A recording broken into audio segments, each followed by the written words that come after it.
nickel. Il se qualifie pas si mal finalement. Tu as été j'ai l'impression, très calme, très prudent. Ouais, après, on va rien inventer déjà pour pas gêner les autres et pour pas blesser les autres s'il fait ça dans le peloton. Après, il a fait les derniers kilomètres à peu près correctement, mais sans être un engin de guerre. Est-ce qu'il y a des engins de guerre à venir bientôt chez les L dans ton écurie? Là, on les découvre aujourd'hui un petit peu. On en a amené 8 aujourd'hui. Dans le premier lot, un amour de force, c'était pas mal. J'ai perdu du gros de terrain au début, après il finit 18 et quelques, mais j'avais 50 mètres de retard au départ, donc c'est pas mal. Après, j'ai la sœur d'Eliade qui s'est bien qualifiée aussi. Oui. On n'a pas gagné le peloton, donc ça veut dire que les autres étaient meilleurs que nous. On verra plus tard.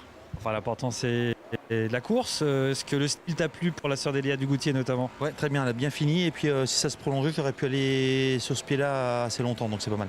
Eliade, c'est l'actualité, elle sera samedi ou dimanche? Ah, elle court pas finalement? Ah, autant pour moi. Ah mince, c'est tout nouveau? Ouais. D'accord, ok, c'est une information de dernière minute. Tu vas faire forfait pour ce week-end? Ouais. D'accord, donc pas d'Eliade Dugoutier. Comment tu vois toi les Elite Club 2023? Je vois que c'est déjà assez relevé. Après, les Français, je pense qu'ils ont une première chance. On a vu Onek étonnant et Go Boy vraiment bien courir récemment. Et je pense que les Français ils ont leur mot à dire. Après, c'est vrai qu'il faut quand même des numéros au départ en demi-finale pour ne pas prendre trop dur. Mais je pense que cette année, les Français peuvent gagner, je pense. S'il fallait détacher un des trois? Un des trois, pas facile à dire. Onek, j'aime bien Onek parce que c'est un cheval qui pense qu'il est assez gentil, enfin, il a l'air gentil, je ne connais pas le cheval moi, mais il a l'air assez sympa, il démarre bien. Je pense bon vireur. Bon vireur, et je pense qu'il peut aller loin dans les deux courses, s'il se qualifie bien sûr. Après, étonnant, on sait que Richard il s'est bien préparé ses chevaux quand même. L'Elite Club il adore cette course-là. L'année dernière, il avait fait un numéro. Je pense que ça ne sera pas le même qu'à Caen. Je pense que peut-être, et puis Go Boy, c'est un cheval de vitesse, un peu comme avait eu Dijon, Romain Darieux, un peu le même style de chevaux. Donc c'est trois chevaux différents, mais bon, étonnant peut-être au-dessus des deux autres en classe pure, voilà. Bon, on va suivre ça avec beaucoup de passion, c'est vraiment exceptionnel. Toi qui l'as vécu de l'intérieur à plusieurs reprises, c'est quand même un truc de dingue les Elite Club. Un mot sur ton écurie à toi, sur ton actualité. On a vu Kirghiz très bien faire à Vincennes. J'ai vu son propriétaire il y a peu de temps, il a les étoiles dans les yeux quand il parle du trot. Maintenant c'est Alain Jatière, et quand il parle de toi, Sébastien, apparemment tu lui fais découvrir les courses par la meilleure facette.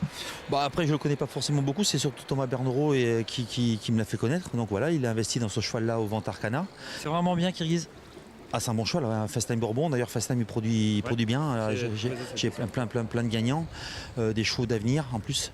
Voilà, dans les cas, j'ai une super génération de cas en plus. Donc Kirghiz, Caporal des Forges, j'ai Compostelle, le Crack Time Datou, Kaiser River, j'ai Kentucky Pia, des bons chevaux, des bons cas qui arrivent derrière. Cadeau surprise aussi, qui a un Fast-Time aussi qui est très bon, qui est pas mal, qu'on va dire. C'est des chevaux de Paris, donc c'est bien. Et puis pour Monsieur Jatière, c'est sympa. Il va sûrement investir encore dans deux, trois autres chevaux. Il m'a dit jusqu'à 10, moi, la semaine dernière. Il m'a dit si on montait jusqu'à 10. Mais bon, voilà, on peut pas tout dire, mais il me l'a dit. Il savait à qui s'adresser. Donc faut dire bon, c'est ça le truc. Oui, faut pas de problème, trouver les bons chevaux, c'est autre chose. Faut que ça avance. Voilà. C'est bien, c'est de nouveaux profils comme ça qui arrivent dans le circuit du trot. Ouais, puis en plus, il aime bien le vin rouge. Et il nous a fait découvrir du bon vin, donc c'est sympa. C'est bien. Lui qui voyage beaucoup, il vit à Caracas, en Amérique du Sud, et donc il connaît bien. Les cas, là, tu as un lot d'enfer, j'ai l'impression quand même. J'ai l'impression que tu as un peu modifié quand même ta stratégie. Tu prends plus ton temps. Est-ce que c'est une impression ou c'est une réalité, ou c'est juste tu t'adaptes aux chevaux? Ou tout est un peu un joli cocktail? Ça s'est mis un peu pareil, comment dire. Comme j'ai perdu FaceTime assez rapidement, c'est chose qui n'était pas prévue. Je pensais qu'il allait faire au moins 2 ans de plus. Donc après, il a fallu faire remonter une écurie. Après, tous mes vieux chevaux ont été un peu sur la fin. C'était fini. Billy Montfort, c'était fini. Cara Williams, c'était fini. Bon, Valco Juni là avant, tout ça. Donc tout ça, c'est parti. Donc après, il fallait refaire une écurie. Après, le pilier est parti, donc après il a fallu refaire les I, donc instrumentaliste, Isola Maker, il y a eu Pomo, donc on est pas mal garé. Iway, après j'ai eu les J, Dayuzac qui a gagné, Gino Dry. J'en oublie, peu importe. Et après donc les J, les K qui arrivent derrière, donc on essaye de reconstruire une écurie à peu près correcte avec une vingtaine de chevaux qui tiennent la route. Avant le prochain lot idéal, on le retrouve bientôt ou pas? Il est sur la bonne voie, il y a du Pomo? Super, il y a du Pomo, c'est top. Là, il a repris le boulot, il vole. Il serait presque courable même. Donc, on va aller pour le critérium? Ah ouais, en roulis, ouais. En roulé pour le critérium. Bon, super. En roulis, je sais pas si on va gagner, mais le cheval est bien. Mais il sera là pour le critérium. Merci beaucoup Sébastien Garato qui était en direct avec nous sur Provence Course ce matin.